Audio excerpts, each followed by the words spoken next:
بالآخر 200 کا strike rate touch ہو ہی گیا. صاحبزادہ فرحان نے 203.84 کے اسٹرائک ریٹ سے 106 رنز داغ دیے پشاور زلمی کے خلاف.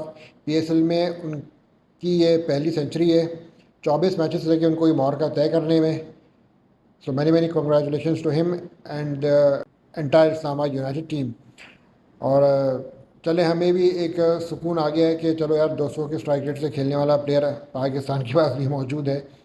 2 بیٹسمینوں نے کل اسلام آباد یونائٹیڈ کی طرف سے 200 کا اسٹرائک ریٹ ٹچ کیا. صاحبزادہ فرحان جنہوں نے 106 رنز بنائے اور سلمان علی آغا جنہوں نے 15 گیندوں میں 30 رنز بنائے.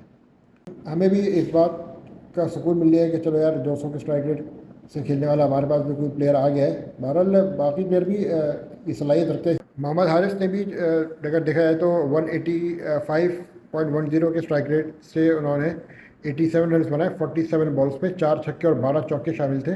پشاور زلمی کی طرف سے یہ ایک اسٹینڈ آؤٹ پرفارمنس تھی. اسلام آباد یونائٹیڈ کی طرف سے اگر ہم دیکھیں صاحبزادہ فرحان جنہوں نے 13 چوکے اور 5 چھکے لگائے.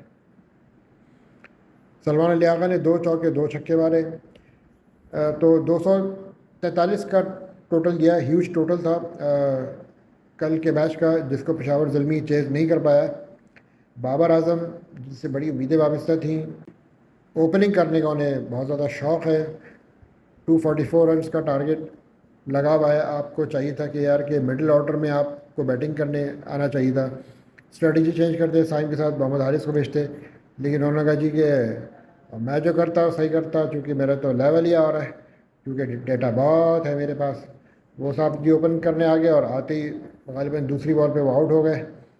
وہ بھی آسٹریلیا کے جو ینگ بالر ہیں بین اڈوارسیوس مشکل سا نام ہے، جن کا پہلا پی ایس ایل کا یہ سیزن ہے، اور انہوں نے اپنے پی ایس ایل کے سیزن کے پہلے اوور کی پہلی بال پہ بابر اعظم کو آؤٹ کر دیا. ایک منفرد ریکارڈ انہوں نے پی ایس ایل میں قائم کیا ہے، اور جس کی وجہ سے پشاور زلمی کی بیٹنگ لائن ایک دم سلمپ ہو گئی. پریشر پڑا. اوبیسلی جب بابر اعظم جیسا بیٹسمین جب آتے آؤٹ ہو جائے تو ایک پریشر پڑ جاتا ہے، آدھی آپ کی جو بیٹنگ اسٹرینتھ وہی ختم ہو جاتی ہے.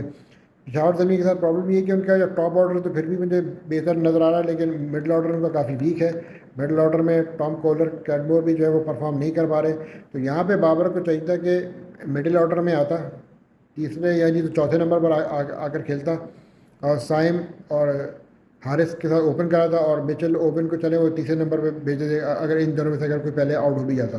تو وہ اسٹریٹجی اچھی تھی مچل اوپن کو اوپر بھیجنے کی، لیکن شاداب خان نے بھی کلیور کیپٹنسی کی. کل کے میچ میں آتے ہی انہوں نے نماز وسیم کو لگا دیا لیفٹ آرم آف اسپن، جو کہ یہ مچل اوون کی وکٹ لے اڑے. تو کل کیپٹنسی بھی شاداب خان نے بہت اچھی کی، ڈسپائٹ دا فیکٹ دیٹ کہ حارث کی جو پرفارمنس آئی 87 رنز کی، ان کے علاوہ کوئی بھی پشاور زلمی کا بیٹسمین جم کر کھیل نہیں سکا. ان کی بیٹنگ لائن بری طرح فلاپ ہوئی. سائم ایوب بھی کل 6 رن بنا کر آؤٹ ہوئے. مچل اوون نے 10 رن بنائے. بابر اعظم 1 ہی رن بنا سکے. ٹام کولر کیٹمور حسین طلعت جوش لینڈے سب جو ہے وہ کوئی خاطر خواہ اسکور نہیں بنا سکے. تو پشاور زلمی کو بہت ہیوی مارجن سے ڈیفیٹ ہوئی. 102 رن سے ان کو عبرتناک شکست ہوئی اسلام آباد یونائٹیڈ کے ہاتھوں، اور کافی زیادہ ان کا رن ریٹ بھی بہت نیچے آ چکا ہے. اگر آپ پشاور زلمی کو اس ٹورنامنٹ میں سروائیو کرنا ہے تو میچز بھی جیتنے ہوں گے اور بہتر رن ریٹ کے ساتھ جیتنے ہوں گے، کیونکہ ان کا رن ریٹ بہت زیادہ خراب ہو چکا ہے. پہلا میچ ہی 80 رن سے ہارے، دوسرا میچ ہی 102 رن سے ہارے. بابر اعظم کو اب تھوڑا سا دماغ استعمال کرنا ہوگا. اوپننگ کی بجائے ان کو اب تیسرے یا چوتھے نمبر پر آ کے کھیلنا ہوگا، چونکہ پشاور زلمی کا مڈل آرڈر خاصا ویک ہے. صاحبزادہ فرحان کی بات کر لیتے ہیں بھائی، چونکہ صاحبزادہ فرحان نے بھی اپنی جو ہے وہ پہلی سنچری پی ایس ایل کی بنائی، اور اس سال میں اب تک چوتھی سنچری T20 فارمیٹ میں بنا چکے ہیں، اور 4 سنچریز T20 فارمیٹ میں بنانے والے صاحبزادہ فرحان کی پہلے پاکستانی بیٹر بن چکے ہیں. اب ان سے اوبیسلی انٹرنیشنل کرکٹ میں پرفارمنس ڈیو ہے، اگر ان کو چانس ملتا ہے تو. وہی بات ہے کہ آپ کے یہ ڈومیسٹک کا اسٹار پرفارمر، فرسٹ کلاس کا اسٹار پرفارمر کو آپ نے ریگولر چانسز دینے ہوں گے، جس طرح آپ نے سائم ایوب کو چانسز دیے، کیونکہ ان اینڈ آؤٹ سے پلیئر جو ہے وہ بنتا نہیں، وہ خراب ہو جاتا ہے. تو آئی ایم شیور کہ صاحبزادہ فرحان کی جو پرفارمنس ہے پی ایس ایل میں وہ ان کے لیے بہت مددگار ثابت ہوگی، کیونکہ ہمارے یہاں پی ایس ایل کوئی مد نظر رکھتے ہوئے ٹیم کی سلیکشن ہوتی ہے، اور اسی پلیئر کو سب سے زیادہ ہائیلی ریٹ کیا جاتا ہے جو کہ پی ایس ایل میں پرفارم کرتا ہے. ٹھیک ہے نا. یہ ہمارے بہرحال مائنڈ سیٹ ہے.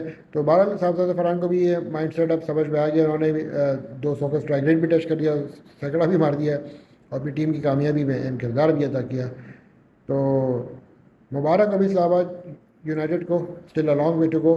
And Peshawar Zalmi, I feel sorry for them. ان کو بہت زیادہ محنت کی ضرورت ہے, اسٹریٹجی چینج کرنے کی ضرورت ہے. ان کی بالنگ بھی طرح سے کلک نہیں کر پا رہی ہے. علی رضا بڑا اچھا ان کا بالر ہے, بیچارہ ینگ بالر ہے, لیکن اس کو بھی ٹائم لگے گا, اور چاہیے کہ کانفیڈنس دے.